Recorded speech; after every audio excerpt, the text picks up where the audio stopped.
Welcome to অ্যাম্পিটাস blog. আশা করছি সকলে ভালো আছে। আজ রান্নায় থাকছে পেঁয়াজ দিয়ে মাশরুম ভাজা, বিনসের পোস্ত আর মুগ ডাল। চলুন তবে দেখে নিই রান্নাগুলো কিভাবে করা হচ্ছে। প্রথমেই কড়াইতে তেল দেয়া হয়েছে, তাতে একটু দেয়া হলো পাঁচফোড়ন আর জিরে। এটা হচ্ছে মাশরুম আর পেঁয়াজ ভাজাটা। এটা ফোড়নটা দেওয়ার পর আমরা মাশরুম আর পেঁয়াজ কুচিটা দিয়ে দেব। এটা এবার ভালো করে নাড়াচাড়া করব। এটা কেউ ঢাকা দিয়ে দিয়েও করতে পারে, নইলে না দিলেও চলে যায়। খানিকটা পরে আমরা একটু নুন দেব,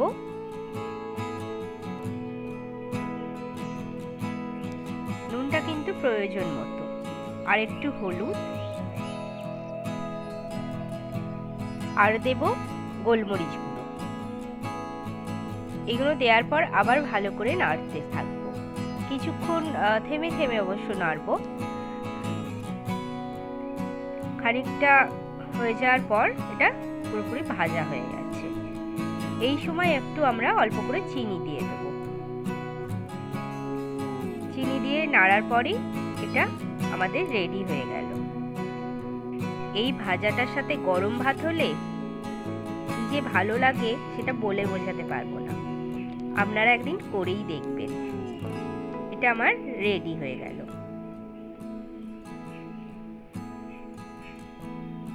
এই ফুল গাছগুলো আমাদের বাড়িতেই হয়েছে, তাই একটু দেখালাম আপনাদেরকে। এরপর চলে যাই মুগ ডালের দিকে। তেল দিয়েছি অল্প করে, এতে পাঁচফোড়ন আর শুকনো লঙ্কা, আর একটু দেয়া হয়েছে আদা বাটা। এটা দেওয়ার পর ডালটা দিয়ে দেয়া হবে। ডালটা সেদ্ধ করা হয়েছে একটু নুন দিয়ে, তারপরে তাতে একটু হলুদ দেয়া হয়েছে। এবার ডালটা দিয়ে দেয়া হচ্ছে। ডালটা দেওয়ার পর একটু নেড়ে নিয়ে একটু ফুটতে দেয়া হবে। এই সময় আপনারা চাইলে নুনও দিতে পারেন, কারণ কেমন এতে নুন দিয়েছে তার ওপর বুঝে শুনে এই সময় নুন দেবেন। লাস্টে নামাবার আগে আগে একটু ঘি আর গরম মশলা ছড়িয়ে নিলেই রেডি হয়ে গেল আমাদের মুগ ডাল।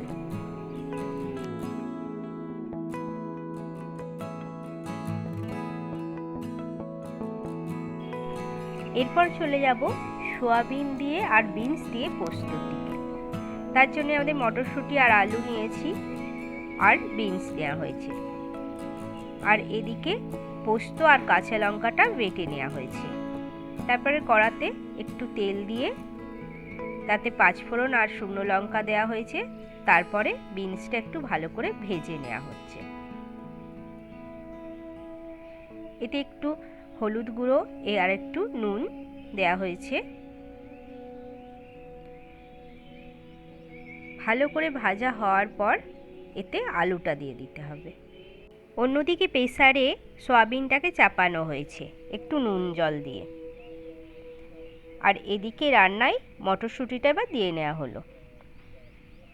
আলু মটরশুঁটি এগুলো একটু ভালো করে নেড়ে নেওয়ার পর এতে নুন, একটু হলুদ, এগুলো একে একে দিয়ে নেওয়া হচ্ছে। তারপরে একটু আদা দেওয়া হয়েছে। তারপর ওই সেদ্ধ সয়াবিনটা জল ঝরিয়ে নিয়ে ওটাও দিয়ে দেওয়া হলো। একটু ভালোভাবে এগুলো ভেজে নেওয়ার পর এতে লঙ্কা গুঁড়ো দেওয়া হয়েছে, আর দেওয়া হয়েছে একটু হলুদ গুঁড়ো। তারপরে গরম জল দিয়ে একটু নেড়ে এটা কিছুক্ষণ চাপা দিয়ে রাখতে হবে, এগুলো একটু সেদ্ধ হয়ে যাওয়া পর্যন্ত। আর এতে নুনও দেওয়া হয়েছে, যেটা আগে দেখে আপনারা দেবেন, কারণ নুনটা আগেও দেওয়া হয়েছে। আর একটু চিনি দেওয়া হয়েছে। তারপর যে পোস্তটা বাটা হয়েছিল সেই বাটা পোস্তটা এবার দিয়ে নেওয়া হচ্ছে। এটা কিন্তু দিতে হবে মোটামুটি সেদ্ধ হয়ে যাওয়ার পর। এটাও একটু নেড়ে নেওয়ার পর কিছুক্ষণ হালকা আঁচে চাপা দিয়ে রাখতে হবে। তাহলেই এটা রেডি হয়ে গেল আমাদের বিনসের পোস্ত। আর লাস্টে নামাবার আগে একটু তেল ছড়িয়ে নিলেই হবে।